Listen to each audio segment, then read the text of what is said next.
All right. Like I said, my name is Azja Butler. I love debate. I love being a 2A more. I also love being petty. So, as you can see, the title of the 2AR/2A things in general lecture is How to Lie, Thieve, and Steal. I've been debating, or I debated rather, for 8 years, and I've been coaching it basically ever since. So I'm on like I've been coaching like high school policy debates for like 7-ish years, and it's fucking awesome. So yeah. Today we're going to talk about the art of being a 2A, a good one at that, because it is hard, but also we've been receiving slander, namely from Michaela, about 2As are rude and they make shit up in the 2AR. Correct. That's the thieving and stealing and lying part. Okay, absolutely. It's called winning. I'm not sorry about it. All right, let us begin. So, our objectives for today. Being a 2A is not something to apologize for Okay, today's lecture is going to review the following concepts. The first is to understand your role as a 2A. Okay, both before the debates, both after the debates. You have to bear with me. I have ADHD and slides bore me, so I try to give you visuals, but for the most part, it's just going to be me ranting. If you have questions, just ask. The second thing is discuss the characteristics of a 2A. Mostly, we're awesome. I'll probably go into more detail or find things to remember, or I'll remember things to say about that further. And the third is Azja's Declassified 2A Survival Guide. If you don't know what that is a Nickelodeon reference from the early 2000s. Google it. They have a podcast that circulates on the TikTok very frequently. Amazing. Any questions about our objectives? Awesome. So, write this down. This is vocab word of the day. Backwards design. I learned this from my very close friend and coach, Jaleesa Hampton. But many of you have probably heard an iteration of this, right? Like, plan the debate from the last speech, or think backwards about how you want the debate to go, or make decisions based on, what kind of speeches you want to give in the pre-round, all of that jazz. Backwards design functionally just refers to a style of decision, right, or decision making that is informed by the ideal 2AR that you want to give on any given position. So, for example, if I know, right, that a team that I'm going to debate as a 2A, and so everything that I say is going to be in the context of being affirmative, if whatever. But if I know that a negative team that I'm debating frequently goes for the cap K, almost every time, I've looked at the wiki, almost every single disclosure doc is giving they went for the cap K, okay, right? Then I probably need to think about in my pre-round prep, right, what 2AR am I going to, feel most confident about? Like, what is going to make me feel most jazzed, most, it's something winning, right? What 2AR can I give that I know is not only going to beat the cap K, but I'm going to feel good about giving it? So for me, right, and I'll talk about this later, but I was like, okay, perm, every time. The permutation is the 2A's best friend. That is a top-tier method of stealing, okay? So there's that. 2Ns also can do this. I, vetted all of you before. You're like, I'm a 2A. But 2Ns can also do this, so I don't know why they're complaining, okay? But 2Ns also do this. It's very important. But the consider part is basically the thing I just described. Consider what is it that the neg is most likely going to go for, and how can you make decisions in the debate to reflect, or rather to get you to the 2AR that you want to give on that position. Okay? Any questions about this? Okay, in theme, okay, right, with backwards design, I do like using the fancy chalk here, so I love using the chalkboard. We'll look momentarily, but I would like to start with common questions, or like going into this lecture, what are concerns about being a 2A? Oh my god, green chalk. See? It's like they might be in here. Common questions that people have about being a 2A, or like, why are you here? What are you hoping to get out of this discussion?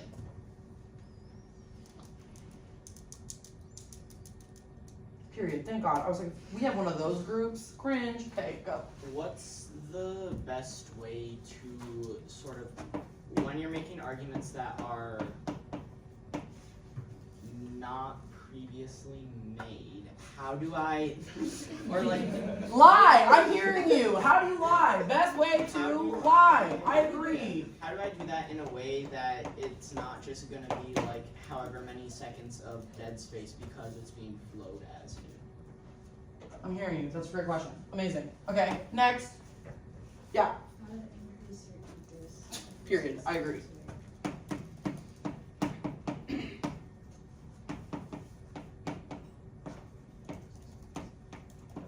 Great. Yeah. How to use your time. Time management. I agree.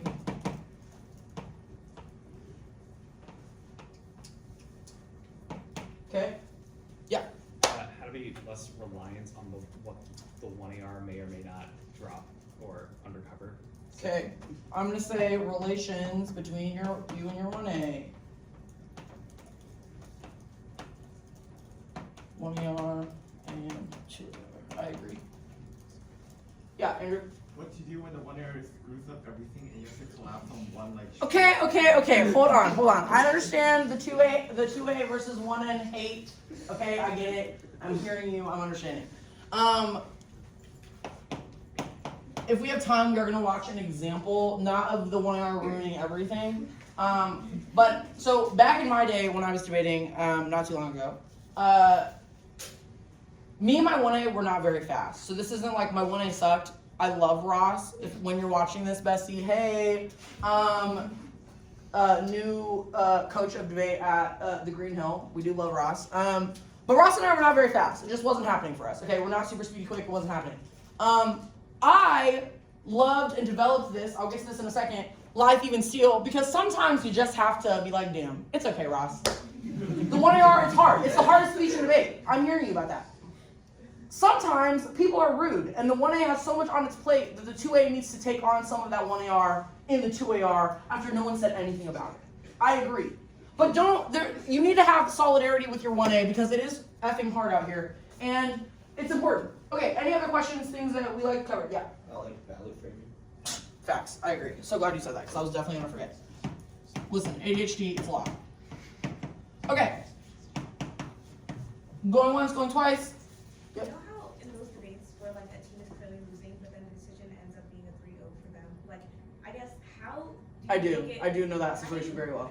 How do you convince the judge that you're winning when you're so clearly getting beaten? I agree. First of all, facts. I love that. Win, not win, hurt. Okay. Okay, like I said, I made issues, so if you forget about these along the way, remind me. Okay, these are great questions. Amazing questions that all I think are summarized very well by the title of this lecture. So, backwards design. Backwards design has everything to do with each of these things. The best way to lie in a 2AR. The best way to improve your ethos, okay? Sometimes, the best liars, okay, I don't know if anyone's seen Criminal Minds, okay, have amazing ethos. They're trustworthy. You're like, damn, they definitely didn't say this before, and I don't know, I'm not, but they were smiling at me when they said it, and it's just, and then I bought the vacuum cleaner. It's a lot, okay? It's so much things, okay? And so I do think that all of this has to do with the backwards design thing. If you remember anything from this lecture, okay, I know planning backwards sounds awkward, but it is so important, because if you know, I don't know if you know this, but we are in an activity where they're going to respond, okay? So thank you. I don't know how many of you have heard like one of your teammates or, even yourselves, and you can be honest, right? Because I definitely have had moments like this where like, I'm prepping for the 2AC and I'm like, fuck, if we read this, then they're going to say this argument, or like, okay, yeah, but if we say this, then they're just going to say this. They're going to respond regardless. And if you know you're right, like if we say this, they're going to say this, then that means you know what they're going to say, right? So why not prepare for that response? Backwards design is very crucial for the 2AR because guess what? You're the last one speaking in the debate. You get the last laugh every time. Sometimes the judge tries to take it from you. That's called post-rounding. There's other lectures about it. I don't endorse. However, you get the last laugh every single time. You're the last person that the judge will hear, right? So why lie, thieve, and steal, right? Is that, you see what I'm saying? Okay, it is like robbing a bank, okay? You always have to be prepared. So when you're doing that thing and your coach is just like, they're gonna respond, why do you care what they're gonna say, blah, blah, blah, blah, blah. I agree, you should not be doing that with anxiety. You should be doing that like the Joker. You're planning for every situation. When Batman saves whatever, you have like 800 people on 2 different boats and you're like, pick one. You know what I'm saying? You have to be ready all the time, okay? Always be prepared. I love disaster planning. I have ADHD, so I literally can't stop and be like, we're set, we're good. I'm thinking of another crisis scenario. I'm like, so what if 1A, what if me drops something? Does that matter? No. Also write this down. Major key about being a 2A. The debate isn't over until your speech is done. Okay? The debate is not over until the 2AR timer goes off. Anything can happen, okay? And that is a part of the ethos thing as well, because that confidence of just like, look, the debate's not over until it's over. We have some things that we maybe need to get through. Did we maybe not go for a perm? Maybe. Could I maybe lie about it? Also maybe. The second half of this, of like being prepared, and the debate's not over until it's over, is that sometimes you have to be willing to acknowledge debate's one fundamental truth, which is that the worst thing that can happen is that you lose. It's really not that deep. You have 5 other prelims, okay? And if you're in an elim and it's over after that, okay, you have another tournament. You have the rest of your debate careers, whatever. The worst thing that can happen to you is that you take an L. And corny enough, L stands for learn, not for lose.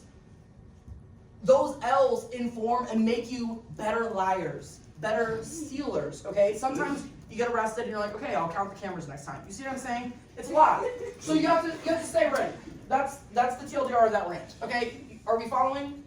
Okay. Wrong effing computer. Understanding your role. With great power comes great responsibility, because we are the 1A, okay? So your role, responsibility, Asia, some of these are obvious, I know, maybe not for all, okay? Your job as the 2A, right, is to be writing the 1A seat, duh. And with that comes, it is your job to know the AF better than anyone. At least in the room, in every debate that you're in, when you are the 2A. I think sometimes this is overshadowed by like the pressures of debate, which is like, oh my god, we've been reading this AF for a month, now it's tired, we have to write a new one. People see it on the wiki. Okay. There's a bunch of AFs on the wiki. No one can prep for every single one, and even if you are reading a basic one, okay, know it better. Know it better than whoever's in the room with you at any given time. You also, it is your job to dictate the direction of AF block writing, both for yourself and your 1A. So when we have these moments that are just like, God effing damn it, why did my 1A not do this? Where is the block? Did we guide them as the 2A? Did we assist them? No, probably not, because I've had those moments as well. Ross is like, Asia, where was this? Woo! I forgot, I'm so sorry. That's my fault, my apologies. How many of you have heard, the 2A is the captain of the AF ship? You've heard that? Yep. The 2N, captain of the next ship, right? You're the captain. What happens in Titanic to the captain? Ship is going down. Goes down with it, okay? It's your job. Yes, sure, everyone makes mistakes in debate. Hannah Montana reference, okay? Everyone makes mistakes. It's hard out here, like I said. But it is your job to dictate the direction and the focus of all blocks, which means that if your 1A is missing something, probably didn't flag it for them, or you didn't have a clear enough discussion. Second thing is that maybe sometimes your 1A does have something, right? And they say it one way, and you as the 2A say it another way. This happened a lot for me as a black 2A with a white 1A, right? And I read critical arguments, if you don't know, so this might not be relevant for all of you. But for us, it was like Ross had a very particular way of speaking. I'm sure after about 5 minutes of me being in here, you're like, Asia has a very unique way of speaking. It's a lot. And very different from like Connolly, for example, or insert Turner, whatever, okay? That's fine. We are allowed to be different. But that being said, Ross and the way that he would speak, and even just the way he would describe things, maybe we even say the same word, but I have a bunch of other spice and things that I would add, so we sound very different. And a judge would be like, that wasn't in the 1AR. No, it wasn't in the 1AR. Ross can't say certain things that I can say, or isn't yelling at you, but he's saying basically the same thing, right? If you're not working with your 1A to write blocks, to give them direction, okay, or if you're not working together frequently on how do we want the AF to sound, what do we want our strategy to be, okay, you are going to hear RFDs that are just like, I'm sorry, it just wasn't in the 1AR. Even though you know, like you're crying to your coach, you're like, it was, I flowed it myself. I agree with you, I've been there. As an adult, as a grown person, I've been there. I'm sure it was there, I believe you. The 2Ns, they're out for us, okay? I believe it was in the 1NR, or the 1AR. But the 2N starts lying, see, they do it too, okay? And now we're in the situation. You have to work with your 1A. Any AF work that is done, you need to know about it. You need to guide it, and you need to be a part of that. That doesn't mean yelling at your partner, telling them they're not ish. Like you have to, like, it's not that. it is a collaborative effort, but it is something that I feel like I've noticed a lot of students are just like, well, I write my blocks and they write their blocks and they're reading the same app, so why aren't they coming to the same conclusion? Debate is a communicative activity at its fundamental level, which means that we all communicate differently. The things that we get out of cards, the things that we get out of debates, even the things that we hear in RFDs. Someone could be talking very normal, and I'm sure some of you will, out of this lecture, will be like, Azja was awesome. Someone will be like, she was yelling at us, and I have no idea what's going on. We all receive very different things, okay? So it is important that you are always collaborating, but on top of that, your blocks are never finished, especially when you're a 2A. There's always going to be improvements that need to be made, and so it is your job to figure out, okay, what are things that need to change? What now do I need to be added to the 1AR blocks so I can get to that 2AR that I want to give in this situation? So side note, if you're not taking notes during RFDs when the judge is talking to your 1A, you're making a mistake. Because that's not just at your 1A, that's also at you. And that's true of, honestly, both sides, neg and app. You should always be taking notes regardless of if the feedback is for your partner or for yourself. I would also be taking notes of the other team as well. Because then you're understanding how the judge is seeing mistakes that the other team made or vice versa, even when you win. So keep that in mind. That's just a free tip. I won't charge you. Not a big deal. Okay, 1AR to 2AR strategy, I said this. You should also be making sure that you're communicating with your 1A before the 1AR. How many of us are already doing this? Okay, fair enough. I've seen a lot of debates where like 1AR is about to start. No communication. I'm scared for them. I'm scared. Okay, I'm like, the 1A is out of flow. I would never not talk to Ross. I love him to death. Okay, talking to him 25-8. Sometimes he had to be like, I need 2 seconds. Shh. Okay, always be talking to your 1A in the debate. Okay. Especially before the 1AR.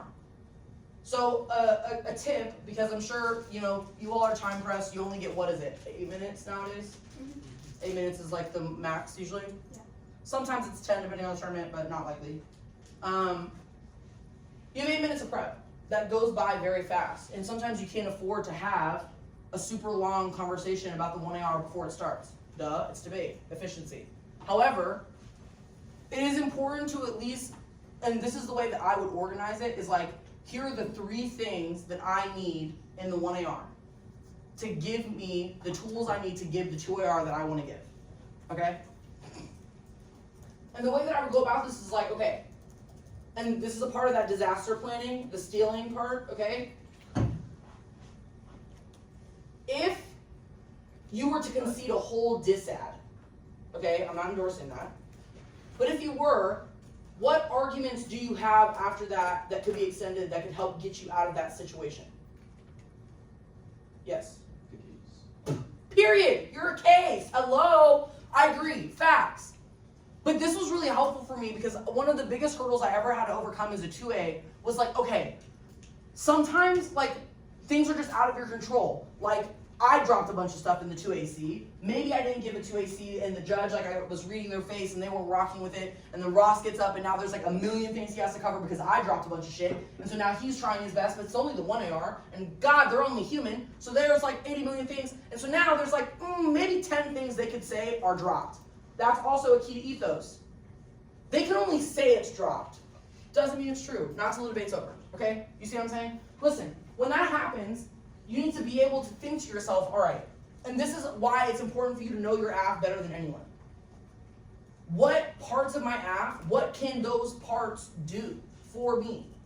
Okay? Does my advantage turn the disad? Can I use a part of it to impact turn? Did they say something that made a mistake that makes this other thing more offensive? Can I use that to turn this? F, we didn't go for a permutation. Is there something I can use that takes out the counterplan, the critique, whatever? If you know your AF inside and out, you can start maneuvering it in ways when crisis comes, okay? But you can't do that unless you're doing your job as a 2A, which is knowing your AF better than all the other things. And this is the other thing, is I think a lot of 2As stress themselves out, and by a lot of 2As, I mean me when I was 15, I was very stressed out all the time because I was like, oh my God, there's just so many Ks on the wiki, and then so-and-so broke a counterplan. I still don't know what a counterplan is. I still don't, by the way. Mid, in my humble opinion. But, like, I had no idea how I was supposed to get on a wiki and prep for that many arguments. There's like a billion Ks, but then after that there's like 18 links to each of those, and then counterplans and permutations and disads that you have to write, and then you have to cut updates to the next updates of said disads. That's a lot. As a 2A, you're not a 2N. It's not your job to be up to date on all those things. I'm not saying don't know. I'm not saying that you're not going to know. And I'm also not saying that you should just be like, that's not my job.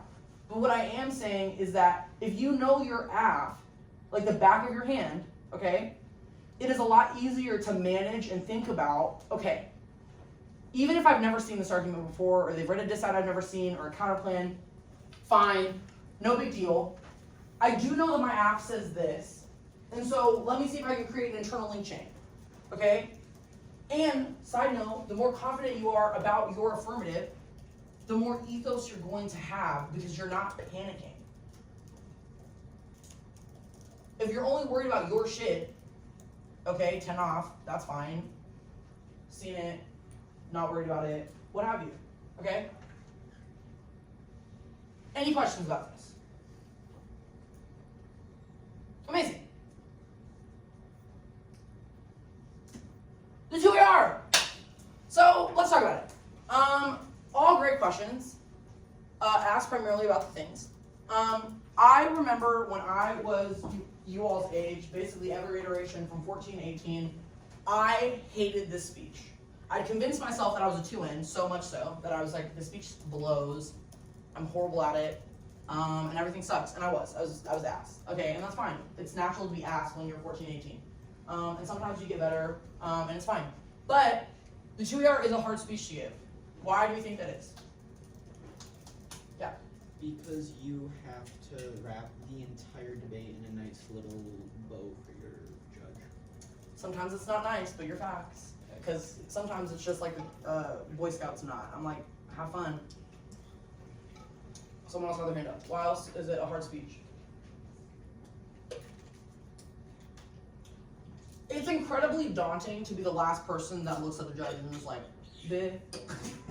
It's very daunting. It's very complicated.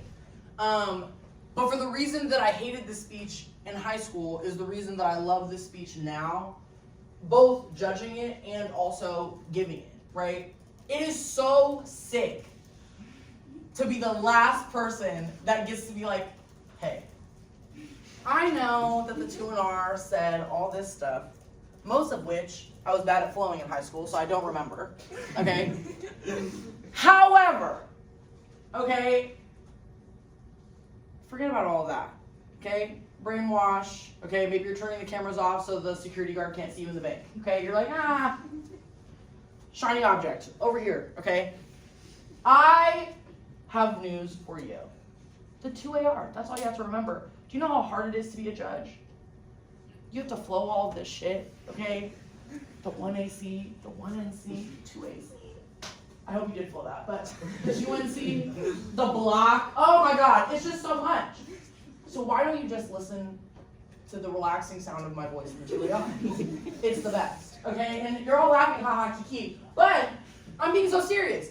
Being the last person to talk is awesome. It's the best. And that should give you a little bit of confidence too, because it's like, okay, you have a little bit of creative flexibility. No one can respond. And that's where the line comes in. There's no 3NR. We've all heard it. Wow, be a 2A. I'm sorry, there's nothing I have for you. I agree the 2NR sucks. You have to be a mind reader, you have to predict into the future. I don't have a crystal ball for you, but what I do have is this 2AR. Good luck, okay? You know what I'm saying? So, the 2AR. It is a lot of fun, it's great. And I obviously do not genuinely encourage that you just like are making up a bunch of shit in the 2AR, but sometimes stuff happens, right? And I get it. The reason that I wanted to give this lecture is because I do think that a lot of times we get into these intense debates where it's like, the 2NR is the hardest speech, the 1AR is the hardest speech. It's clearly the 1NR. As a 1N, that's also a 2A. Let's be serious. 1NR, most slept on speech and debate. But all speeches are hard, okay? Like, and people will be like, no, that's just categorically incorrect. And we are at that camp with those personalities, and I do love all of them. But like, listen, every speech is a hard speech.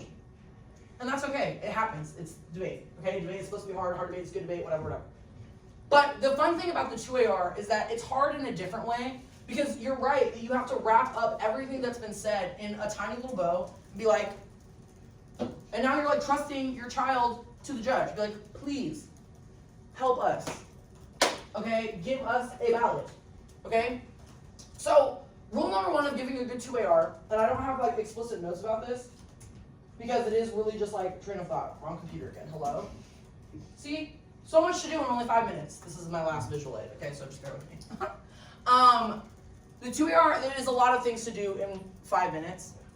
You'll get 6 in college, and honestly, at first the minute sounds awesome, and then you're like, not enough. I definitely had to get cut off a couple of times. But anyways, first thing that you should think about when writing your 2AR is, what are you winning? And hopefully, by God, one of those things is your affirmative. As a 2A, and this is the thieving and the stealing part, 2As are selfish. A primary characteristic of being a good 2A is being selfish. I don't care about your counterplan or your disad or your critique. Your thing always comes first. My aff, my aff, my aff, my aff. My ballot, my ballot, my ballot. It's all mine. It's all me. I. There is no I in team except for your 1A, because we do believe in collectively all the things. You have to know that your aff, I would hope so, it is the most important part of all of the things. Azja, duh. Okay, sometimes people are kicking it or forgetting about her and being like, in our ways, and then moving on. It's a lie. No, you need your affirmative. Think about what you're winning. One of them needs to be your affirmative. Maybe it's just an advantage. Maybe you kicked another one, fine. Maybe it's a part of the case or whatever. You're not going for everyone's creative nowadays. There's a lot of different types of aff debate, right? Critical aff debate, regular policy debate, soft lips debate. Sometimes, I don't know what we're doing in the LDs. I listened to someone read Kondo in the 1AC and I was very confused. But it's a lot. So, no judgment, I'm just saying. So, one of the things needs to be your affirmative. But the way that I always gave 2ARs, that when it stressed me out, was I was like, okay, I have to extend the overview, and then I have to basically, wait, hold on, then I have to like answer these things on case, and then actually, hold on, I think they still have this thing, and they said I conceded this, so I have to answer that, and da-da-da. Like a giant list. Kind of like, I don't know if you've seen like, I'm not even gonna go there, but basically it's stressful. Laundry list of things, okay? The reason that I don't think that works for most 2As is because you're forgetting about the ethos and the persuasion part of the 2AR. I literally cannot count on my fingers, toes, and even some of your like fingers and toes the times that I was winning debates on just, look, you're probably right, Azja did not say this, or Ross did not say this, or Kenny did not say this. But Azja said this, and I was like, I agree. Just listen to the sound of the 2AR's voice, that's all that matters. Okay? And it's important because if you're starting with what you're winning and not what you're losing, or not in the order of every other speech, okay, you are going to probably win a lot more debates because you are now completely reorienting the way that the judge is viewing the way the whole round happened. So what I recommend is when you're prepping your 2AR, so do some practice debates, try this and when you're like giving speeches, but I would think about 3 things. 3 things are, one thing that you are winning, so literally your aff, but just like maybe you're winning the permutation. They've dropped a net benefit or a disad or whatever. Or they've dropped this theory, I don't know, but maybe you're just crushing them on the perm. So I know I'm winning the perm. And let's say you're going for the cap K, that's my universal example because everyone deals with the cap K, KAF, policy aff, what have you. Okay, we have the perm. They also dropped this disad that we put on the alternative, so I have that. And then it's like conceded this argument we have about how we changed our relationship to the Global South through IP and da-da-da. So now we have access to some of their impact. Okay, now we're cooking with gas. 3 things that you're doing well. 2 things that the neg is doing poorly or something that they have conceded. So one of those, right, I said above, right, I said like, oh, they conceded a disad on the alternative. but identify two things that they are losing or that they are not doing well. So the difference between offense and defense, do we know what that is? Someone have thoughts? What is the difference between offense and defense? Go ahead. Offense is why you win, defense is why they don't win. That other way to phrase why you are winning, defense is why you're not losing. Same phrase. Like, no, you're cooking with that. I agree. So you want to do both in all instances, but that's the reason I think about it that way. It's like 3 things I am winning and 3 things they are losing. So it's not,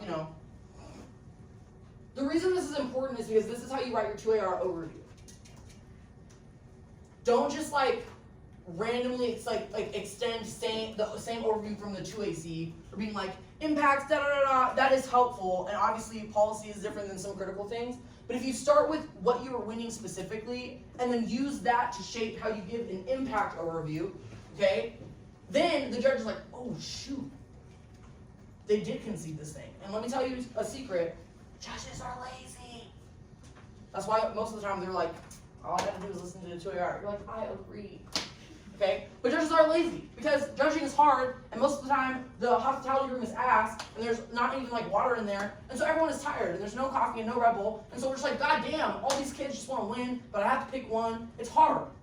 And so they're like, oh shoot, I forgot so-and-so conceded this, whatever. It is your job to remind the judge how the debate happened. Or how it didn't happen. Never start with that though. Number one mistake I see young 2As make is like, oh, F. My 1A conceded this, and now at the top of the 2AR, I need to be like, we didn't concede it, I swear to God, also impact overview. No, backwards. Always start with your offense. Then worry about dealing with mistakes after. This is also important for ethos because it never looks or sounds good to a judge when you start with, we didn't concede this. Like, no, don't do that. Here's what we're winning. Dude, everyone loves a winner. Here's what we're winning, bro. Here's why it matters. Don't have it backwards. Kills all the vibes. Okay? The next thing is obviously follow your line by line, but give yourself a guide and try to go off of the flow. So a lot of times I see the way that students resolve their 2AR angst is like, let me just type the whole thing. That's too much backwards designing. Don't know how you've pre-typed an entire 2AR because the debate has not happened, okay? But give yourself a guide, an outline. I like to save about 2 to 3 minutes for 2AR prep. 3 minutes was always aggressive and rude, and I always ended up giving an extra minute because I was like, I'm not giving them 1 AR. It's not that hard. But I would always like to have at least 2 minutes. And what I would use that 2 minutes for was be like, I'm going to outline my speech. I'm never going to write the whole thing. That's not going to happen. And I'd be like, okay, I have my couple things that I'm doing good. I have my couple things that I'm doing bad. Here's how they relate and connect and need that I win the debate. Here's the thing that they're losing that I'm going to use to protect myself from the thing that they've lied about. So, for those of you that are like Asia, how do you lie, thieve, and steal? You start with the lie, and the lie is this. We did not concede it. Obviously, deny, deny, deny. If you've seen Law & Order SVU / Criminal Minds, denial. That's never sufficient. Just saying nuh-uh, horrible ethos. The second thing you do is you steal, okay? Or you thieve. They conceded this thing, right, in the debate. Point out something that they have also conceded, okay? And be like, because they have conceded this, they've given you a concession, you're stealing it, okay? Because they've conceded this, that means I get X new explanation. Or it means this thing does not matter that we conceded because they conceded this and it's bigger. Which means the debate is now about this, and because I'm winning this other thing, it means I win the debate. You are thinking too small about your lives. You're just doing the nuh-uh. Okay? And I'm not saying we should be lying to our parents, but it's just like you break vase, or you just be like, oh, that wasn't me. No, you're probably going to be like, it was probably little Timmy, my brother. You have to add on to it, okay? You can't just be like, I didn't do it. You have to give them a new solution. you have to give them a new victim, someone else to be concerned about. They said, Ross dropped something? I know you're not talking about my Ross. Did you see that 1-R? No, incorrect. Divert attention, shiny object. That's how we're doing it. And honestly, it's really not lie, thieving, and stealing, it's strategy. It's just, and this is why I know I sound like a broken record, and this is all a lot of positive vibes, whatever, but I am being serious when it's just like, look, if you don't know the ins and outs of your AF, right, and how it works with other arguments, and this comes with time, obviously, because you have to go to your first tournament and see what common args against your AF and stuff are. But that is to say, let me check time, because I heard DKP went like hella over yesterday. So, all of that being said is just like, look, ultimately, you have to make sure that you know your things, because when you do that, it is easier for you to figure out, okay, how can I steal if crisis occurs? So a good example of this is there is this moment that happens. I was gonna show it, but it would take too long to pull up, and then you'd have to actually like watch the speeches. But one of my favorite debates of my own that is on the internet, and I do hype myself up, it's called Confidence. Come to the channel, your inner top speaker lecture, you'll understand. However, one of my favorite speeches of mine on the internet is the 2AR that I delivered in the quarters of the NDT in 2021 with my guy Ross. And I love that speech because it was very chaos mode, okay? It was giving, there was a lot going on, and some of it is not extending stuff. And that was both my fault and Ross's fault, because we were just in the cut. We were like riding high, we were like, damn, like we've not dropped a single ballot, like it's lit out here. I love this for us. It was awesome. But sometimes we're flying by the seat of our pants. We're like getting ahead of ourselves, we're like, ooh, and we're like, oh shoot, we're in the quarters. We are not debating. What is going on? So what happens is that I give an okay 2AC, irrelevant. Also, if you're a 2A that's like, this 2AC was ass, who cares? You have the 2AR. Don't ever eat yourself up for giving a bad 2AC. It happens to the best of us. Listen to Connolly's lecture, you'll be fine. But 2AC was mid. It was okay. Not my best work, but I didn't care because it was like, I still have one more speech and cross-sec, so let's everyone relax. Okay, that'll be fine. Ross is working with what I had given him in the 2AC, which was not a lot. And the block was, it was fire. It was pretty good. And I love this team that we were debating, but it was so good. And I was like, oh my God, 6 minutes plus 9 minutes, that's like 15 effing minutes of offense. What are we doing? I was like, Ross, this is too much. And he's like, it'll be okay. 2-1, get her done. We don't need all the ballots, we just need some of them. Also fast. So you're like, okay. So Ross gets up in this 1AR, and I forget to give him something that I was typing. Again, I'm the captain of the ship. I had forgotten to give him a block that I had written that dealt with like a perm issue. And I was like, damn. In KBK debate, like, your perm is your best friend. So I'm like, oh no, is the perm in there or not? Who's to say still? Okay, I'll deny. But I'm like, ugh, didn't do that. So I'm getting up there, I'm like, all right. Ross is like, okay, so crisis. 2-R gets up, and the 2-R is amazing. One of, like, Vontrez is my very good friend. Love to death. 2-R is amazing. And I'm like, they looked at every single judge, and because they know this about me, everyone does. They're like, do not let her get up here and say that there was a perm, there was a we can do both. Don't let her get up here and say that. Wrong. So I'm like, first of all, I don't need a permutation. I'm above it. But also, just in case, I'm not going to go for a perm, but I'm going to go for, these things are not in competition with one another. The reason why is because in cross-sex of the 1AC, I asked you, do all black people need the same thing at the same time? You said no. You also said if they did not want to participate, they did not have to, This is a lot of extraneous detail. But because you said that, it means that you have to allow for us to, me, another black person, to do what I want to do, which is different from what you want to do, and these things can happen at the same time. And you said that they can happen at the same time. So I'm not saying perm. I'm just saying you said it was allowed. And if you listen to the RFD of another good friend of mine, one of the RFDs, they literally were like, I wrote down that cross-sex moment, and I was like, dang. And the coach of the other team was just like, we all agree, like, no permutation. And there's this funny moment where one of the judges is like, look, I'm hearing you, but also, like, it wasn't a perm, it was just like a no competition, And I was like, some of my best work. Lie, keep and steal. And again, we're talking about my very close friends. I love the other team. I love them so much, but the debate is not over until it's over. So part of the ethos thing as well is just like, look, everyone's going to go back to lab and be like, Asia was just telling us stories, da-da-da.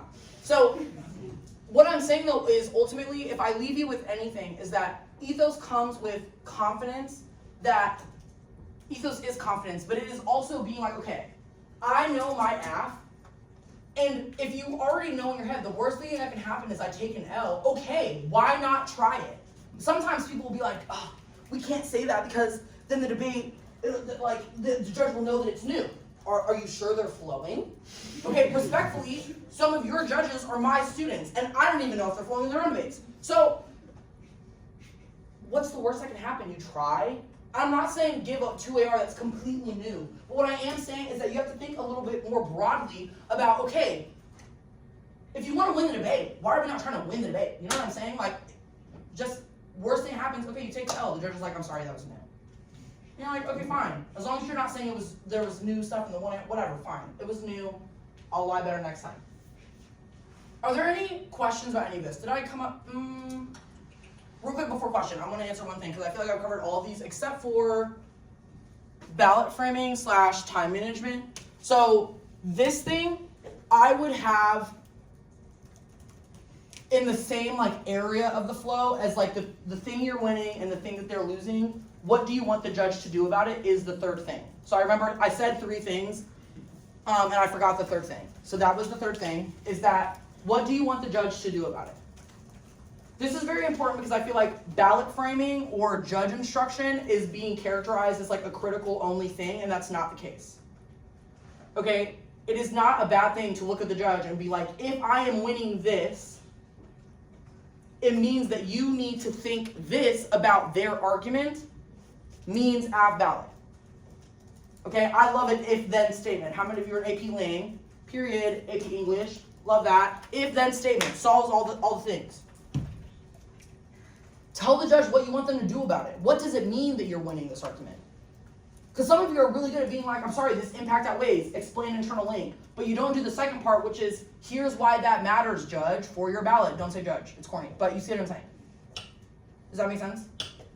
I also think in a 2AR that's important because now the judge is just like, okay, they've said if this thing is true, then I have to do this thing. So the first thing they're going to do is probably verify that that is the case before they move on to thinking about anything else in the debate because they're like, F, they told me specifically to do this, and so now I need to figure out if this is the first thing I have to think about in the debate. But what you've done now is you've created a situation where the judge cannot think about anything else in the debate except for this thing you've said until it's resolved. Now, who are they thinking about more in the RFD? You. You're selfish. You're planting seeds of doubt. Okay? You're the 2A. That's your job. 2Ns can cry about it. It'll be okay. Again, L stands for learn, not for lose. So they can learn. It'll be okay. And the second thing is time management. Also helps with ethos. You have to understand you're not going to get to and answer everything. You're just not. No debate is going to be perfect where you're like, I've answered literally every single argument perfectly. What? Some of you all go for 15 off. No, you're not answering every argument perfectly. First of all, if you're going for 15 off, you're not extending every argument perfectly, but whatever. There's too many arguments. And I'm not saying that means just don't care, but that does mean if you know your affirmative really well, and you know what you want the 2R to be on each page. So for example, if it's they've read a cap K, they've read a security K, they've read an advantage counterplan, they've read 2 disats, right? That's 5. Okay. Know what you want the 2AR to be on each of those positions. Then you can prioritize and be like, okay, probably not going to answer every single one of these things, but at the very least on each page I have 2 things that I can go for in the 2R. I have a perm, I have a this thing, whatever. And then you can do and extend all the other stuff after that, but now you're not pressed about time because you know at the very least on each page you have what you need. If shit hits the fan. Disaster planning, always. Okay, questions. That's the crux of it. Are we following? You rocking with it? Giving, you had your hand up earlier. Yeah, so just how do you have any tips for when you're lying not to make it too obvious, I guess? yes and no, because here's the thing about like whether or not it's obvious is like judges are probably going to accuse you of lying anyway because this like like I said, this slander about 2As. Like everyone's mad, and that's not my problem. But sometimes they're just gonna like because judges are lazy, they'll be like, well, the 1AR didn't say it exactly, so dropped, couldn't vote for it. And you're like, okay. But to make it less obvious, I think that the framework, not literally, but that I provided, that's just like, no, we did not drop it. Say the argument that is the closest to said thing if it is dropped. So like, that was my example that I gave, right? But also, and don't say even if we did drop it, that's dead giveaway. If you say even if we did drop it, giveaway. You're giving away the sauce. You need to be like, no, did not drop it. Here's argument closest to it that solves concern. But also, when you then move on as if you're no longer concerned, they drop this thing, turns outweighs, da da da da.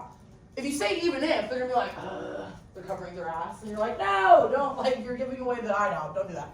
Okay, and then they'll find all the 2As collected together, lying, thieving, and stealing, and it'll just be embarrassing. Jurors will be like, what is going on? Okay, so, does that make sense? Don't say even if. You need to just, you're diverting. And it's not really lying and thieving, it's just you're doing impact, comparison, and calculus. Bear with me, right? Everyone's like, see, I'm very good at this. Okay, maybe we dropped an argument. Hey, that happens. Don't move too subtly. It's like when you drop your phone. Don't pick it up too fast. Just let it sit there for a second and then pick it up and it'll be fine. Okay? Don't move too fast. I'm hearing you about that. I'm not confirming or denying. But do you remember when you conceded this argument? I'm going to now make the entire debate about that. And not literally, but you see what I'm saying? Just like pick something else, shiny object them. Okay, if that's true, they've also done this thing, that matters more, means the debate is now about this. Or give a different direction and then deliver full speech.